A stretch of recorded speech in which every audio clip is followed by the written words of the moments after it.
प्राचीन समय में राजा दक्ष की पुत्री सती भगवान शिव की परम भक्त थीं। वे शिव से विवाह करना चाहती थीं, लेकिन उनके पिता दक्ष को यह स्वीकार नहीं था, क्योंकि वे शिव को तपस्वी और असभ्य मानते थे। सती ने अपने प्रेम और भक्ति के बल पर कठिन तपस्या करके भगवान शिव को प्रसन्न किया और उनसे विवाह कर लिया। इस विवाह से दक्ष बहुत नाराज हुए, लेकिन वे कुछ कर नहीं सके।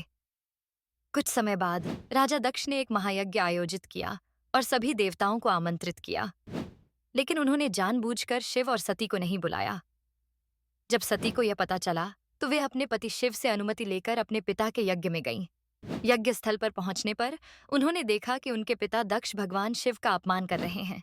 यह देखकर सती अत्यंत दुखी और क्रोधित हो गईं। देखिए, उन्होंने अपने पिता को बहुत समझाने की कोशिश की, लेकिन दक्ष अहंकार में डूबे हुए थे। अपने पति का ऐसा अपमान सहन न कर पाने के कारण सती ने वहीं यज्ञ अग्नि में कूदकर आत्मदाह कर लिया। जब भगवान शिव को यह समाचार मिला, तो वे अत्यंत क्रोधित हो गए। उन्होंने अपने गण वीरभद्र को भेजकर दक्ष के यज्ञ को नष्ट करवा दिया और दक्ष का सिर काट दिया। सती के निधन के बाद भगवान शिव शोक में डूब गए और सती के मृत शरीर को कंधे पर उठाकर पूरे ब्रह्मांड में घूमने लगे।